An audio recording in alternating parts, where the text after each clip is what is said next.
Guys, welcome back to another video. You can see on the screen that it rained yesterday after like 2 hours after they're done preparing the bed of the tank.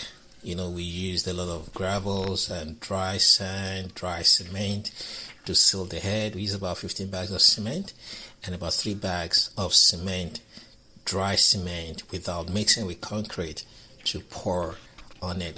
You guys saw in the previous videos. So just about 2 hours after they're done and everything is hardening and getting dried, it started raining. And the rain didn't stop till about they finished around 6 o'clock in the evening previous night, and the rain didn't stop till about 4:30 at dawn. It's very crazy.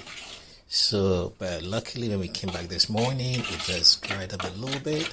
You can see where the machine is standing, that you have beneath the water. You can still see the concrete over there, the concrete floor over there. So they had to take the water out.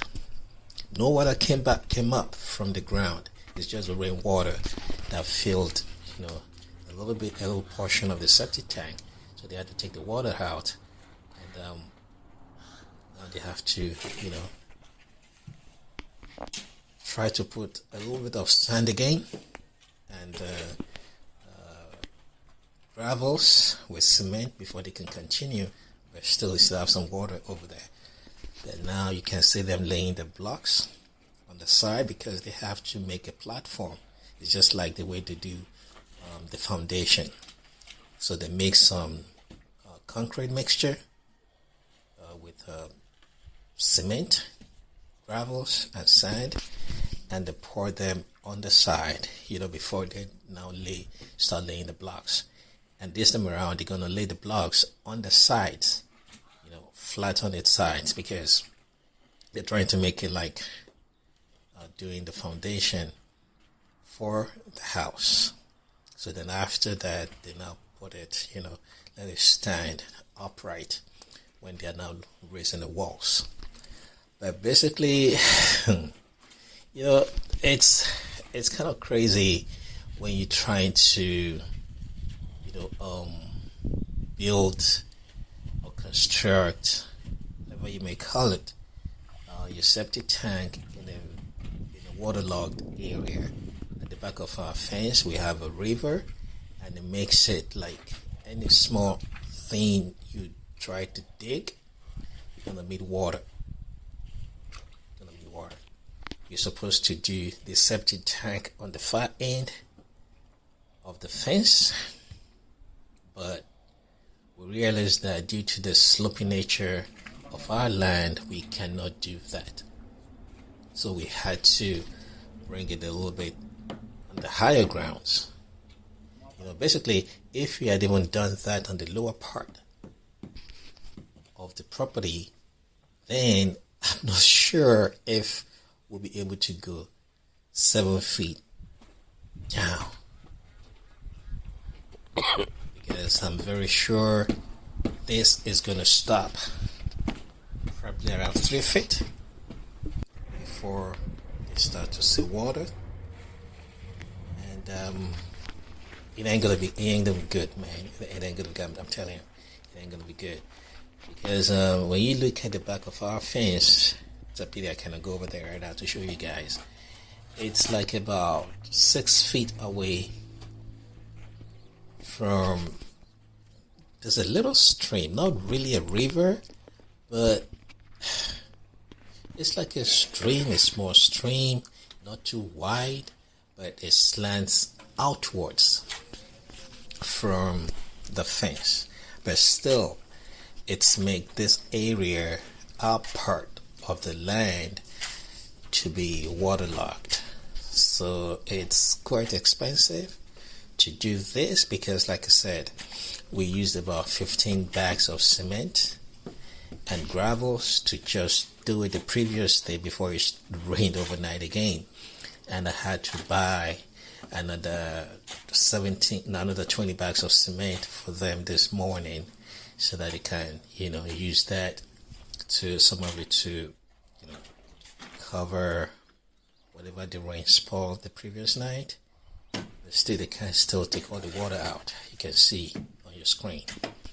So that's just how it is. When you are constructing, whether a building, whether a shed, whether a septic tank, or whatever you're constructing, when you have a waterlogged area, it's not a good thing.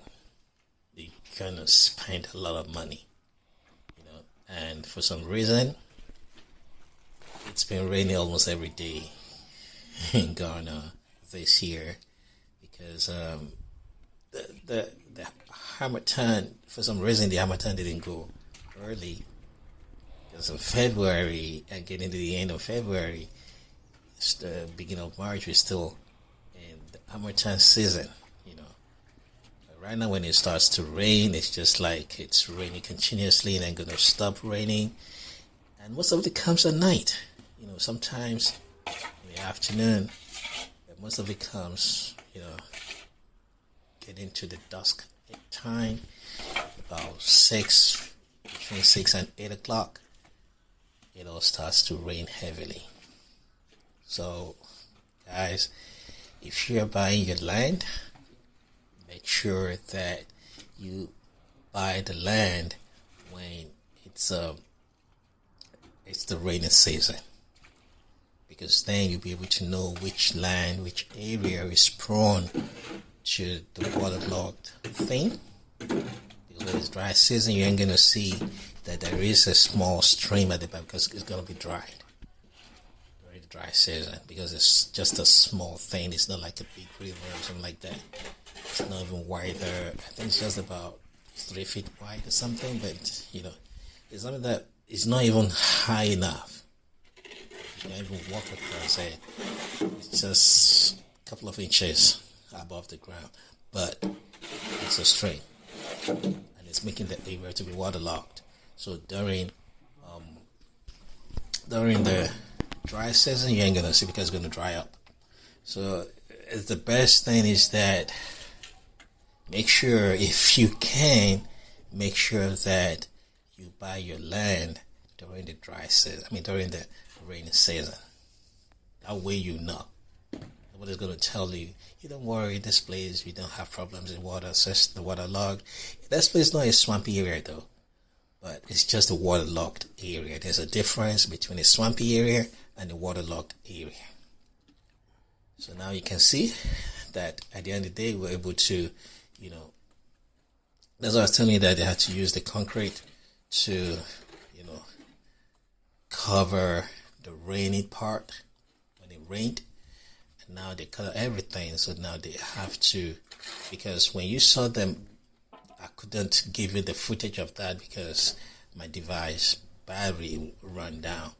So when you saw that, when he started to lay the blocks, he cannot just pour the concrete there. He had to lay the blocks up a little bit on the side. You can see him place all the center blocks on the side before they now, redo everything all over again, just like the previous day. They had to redo again. That's why I had to buy more bags of cement. And that was when they continued to raise the walls of the septic tank. The first chamber is 3 feet. The second chamber is 3 feet. And the third chamber is 4 feet. So everything in total is 10 feet, because the fourth chamber is going to take a lot of water.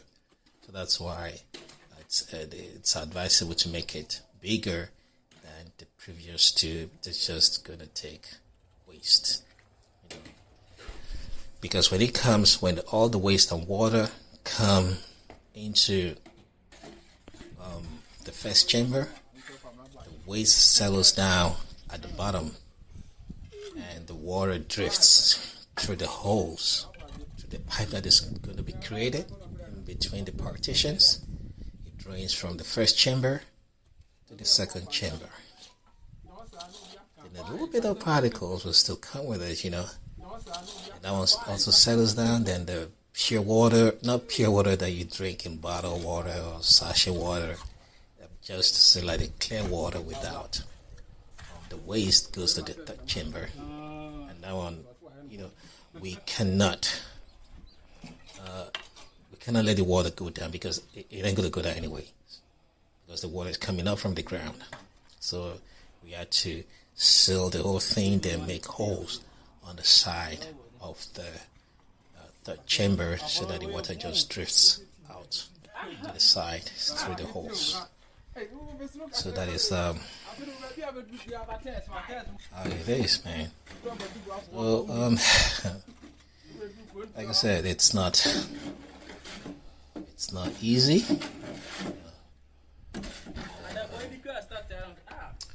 Well, we'll see how everything goes. Guys, see how it goes. I just let you guys see what's going on.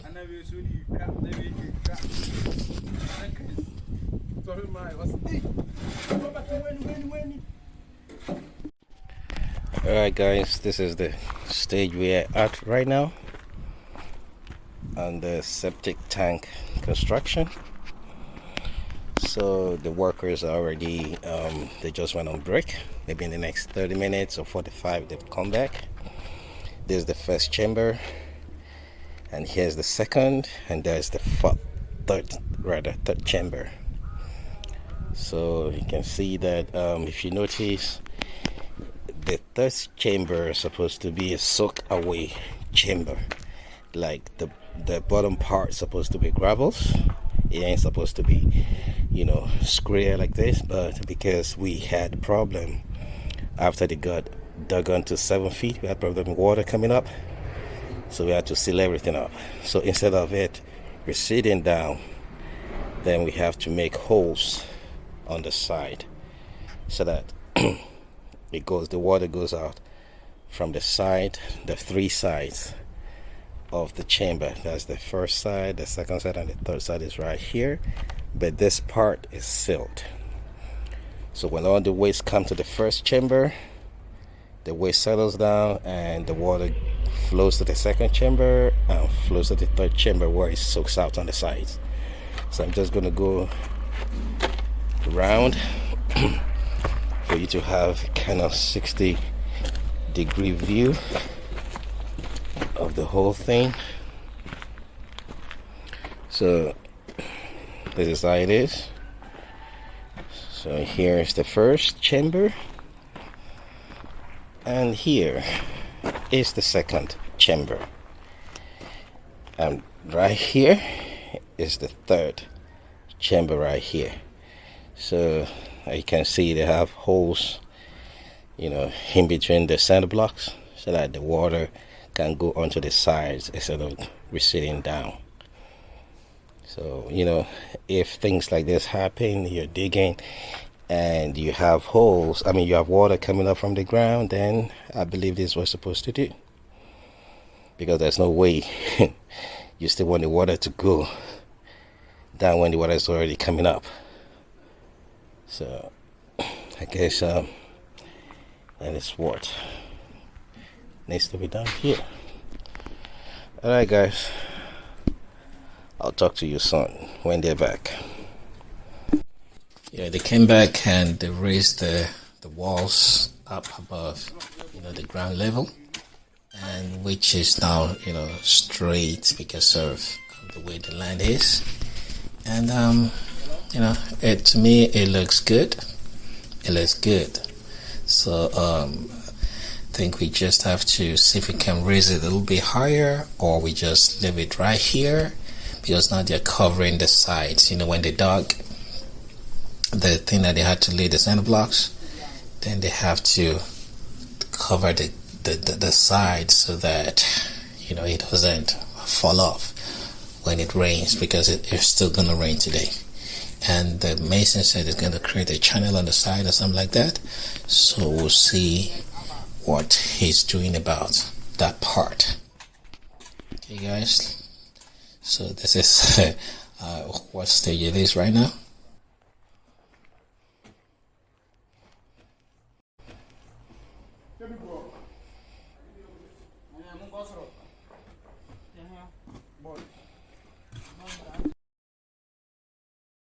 There is a solution right now. So from this gutter up there all the way down here, so when it rains and it comes right here, so it goes right here through this path and channels over there through that part. From this section right here, coming all the way down here, and it goes through here to that path and goes off. So that's what Jerry did right now. So hopefully, if it rains for 2 hours, according to the weather report on my phone, it says 2 hours. So that should be okay. So this is the final block work that they have done on this part. So this is the final block work.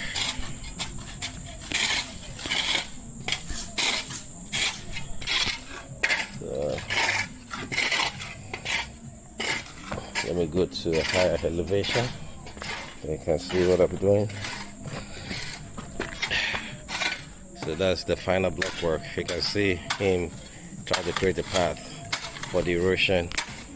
From over there, he diverts it round here and goes down through that pit that he just did here.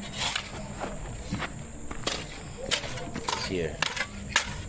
So it goes down there, over there. Okay, that's the mason doing it. This is the stage where the septic tank is right now. Is at the stage where the carpenter will come in and put the board here. Then the steel bender we come and lay the rods on it before they now pour another concrete. I think about 1 foot of concrete on it and create a slab. So at the end of the day, I were able to get over all this, water coming out from the ground, the rain coming to disrupt what we are doing, and some other stuff like that. I'm glad that at the end of the day we're able to do it, even though it's not up to the 10 feet that we want. So we're short of 2 feet.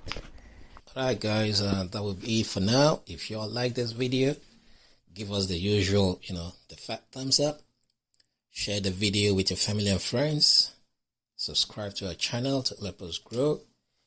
And don't forget to hit the notification bell so that you can get notified when we post new videos.